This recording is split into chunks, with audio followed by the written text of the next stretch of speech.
Ladies and gentlemen, there is money to be made this offseason here in Carolina. Someone's going to get it. Question is who? The business he's talking about is esports, a business where, yes, actual physical trades exist. Give me a second. St. John is currently a star player for the Hornets Venom GT, operating under the gamer tag Big Saint. There's actually plenty at stake, not for guys like Bryce, but for guys on the bubble. These guys are trying to make the roster, and tonight is it. The question here is, should the Hornets trade LaMelo Ball? They're going to say no. Joey, he's going to say yes. I'm going to be the judge. That's why I have the hammer here. You're a guy that has done everything in this sport. Why does a third-place finish bring tears to your eyes? I never dreamed of being a car owner. Came back with 2 straight birdies, so now he is at 4 under for the day at -1 for the tournament. Not saying he's going to win this thing, but it's been an incredible recovery. We got him spot shadowed, falls down trying to get around the pick. Rather than complain, that's what we'd all do. He shakes it off, then off a Hokies turnover, he takes all his anger out with a big dunk. It's a shoe. That's all it is, right? To some, sure. But not Michael Griffin. Sneakers tell the story of your life. Every little scuff, every mark on them is the journey you've taken through life. This pair has got quite the tale. A real rags to riches story. It's how one Charlotte man literally started from the bottom to become a sneaker king. My whole thing was other people didn't believe in me, so I was like, well, I don't believe in myself. It was 2020, and life had hit the 31-year-old hard. He was living with his dad and not quite sure of his purpose. Then he started thinking of what he was passionate about, and it all came back to shoes. It's a true expression of who you are. But what happens when wearing a pair of Nikes just isn't good enough? Griffin wanted to do something more. He wanted to make the shoe pop. Being able to do custom, you can make something that's truly you. A great idea in theory, if he had the art materials and an actual art background. 2 things Griffin severely lacked. You like that? What he did have, however, was a stimulus check and a woman who believed in him. He is very determined. If he says he's going to make something happen, he always makes it happen, no matter what. And so the two set out on making the impossible a reality. Money was tough to come by, but that didn't stop Griffin from becoming a master of his craft. It's not going to happen overnight, so I just got it in my mind that this is something I wanted. Before long, Griffin got pretty good. However, he still needed a break. Then one day, just prior to the start of the 2022 season, opportunity came calling.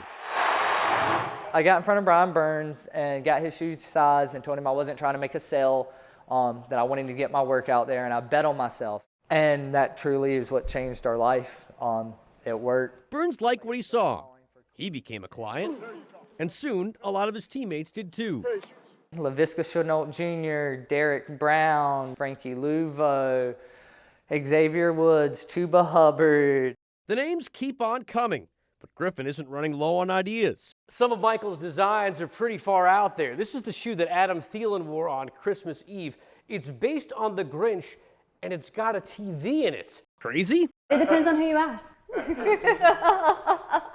I personally how cool. They're definitely unique. But then again, so is the pair Griffin tossed up on the power line the day he and his wife opened up their custom shoe store last summer. We're chasing a dream. We're working hard, and that's what it comes down to. Yeah, it's been a journey, all right. And it's only getting started. If you were watching the Panthers and Bucks play their games side by side this afternoon, man, were you on a roller coaster. Both games kicked off around 1. Both had to frustrate Panther fans to no end. We'll start with Tampa. They were at one point good this year. Now they're not. Back in the second quarter, they were having all sorts of problems. Miami was leading 17-7 at the break. While that was happening, Carolina was holding its own against the best team in the NFC.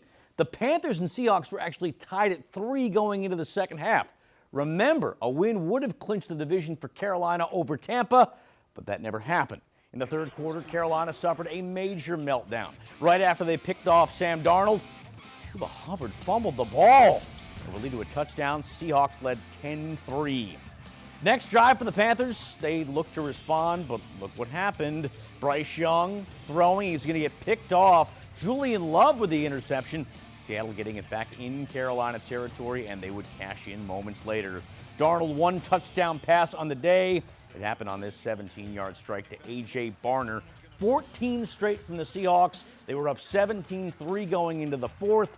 Panthers would go on to lose this one 27-10. And if that weren't bad enough, the Bucs lost to the Dolphins 20-17.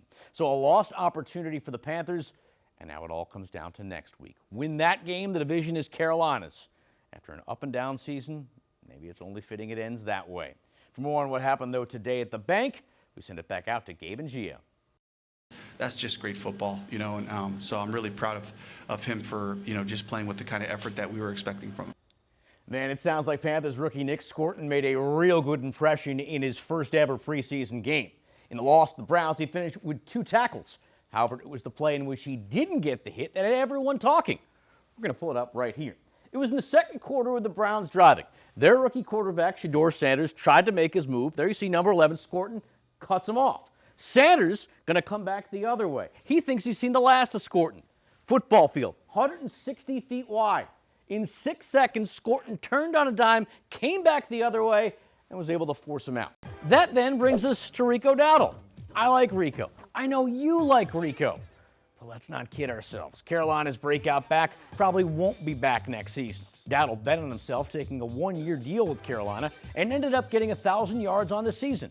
It's time he gets rewarded for those efforts, but I don't think it's going to happen here with the Panthers. It's more likely he'll find it somewhere else. Last but not least, let's talk defense. Unlike Rico, I don't think Christian Roseboom will be a one and done here in Carolina. Thanks to injuries last year, the veteran linebacker was a surprise addition to the starting lineup.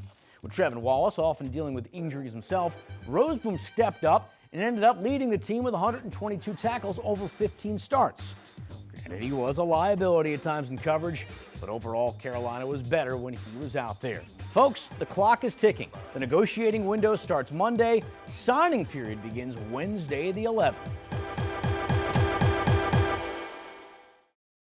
Michigan football, first and goal. If you were to ask me to describe Michigan head coach Jim Harbaugh, this is not how I would do it. He definitely has a heart. I think he's a teddy bear as well. Clearly, Gastonia resident Liana Bell knows something I don't.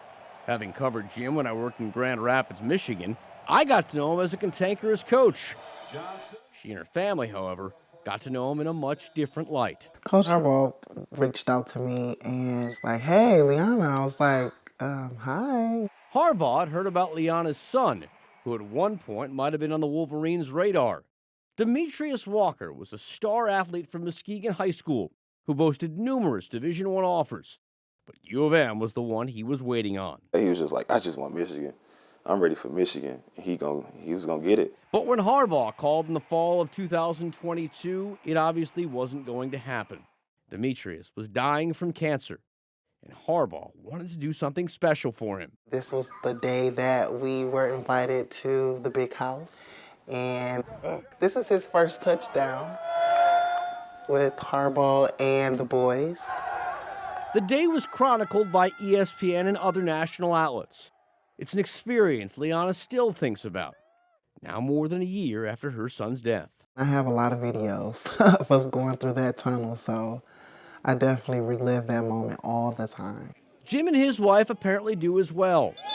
Even though Liana left Michigan for North Carolina last year, the Harbaughs have not lost touch. They just encourage me and tell me how great Michi was and how he has changed their life. He inspired them to keep believing. And while it was a joy to see the Wolverines finally win it all this past week, Liana took greater pleasure whenever Harbaugh would bring up her son's name during media interviews. You know, when people pass, you would think the world will stop, but it just keeps going. And he's just never forgotten. The entire thing is bittersweet. He's supposed to be here. He was supposed to be here celebrating with us. Instead, Demetrius is now an immortal Wolverine. It's like I felt the presence. Still inspiring, still connecting, and still bringing out the best in everyone.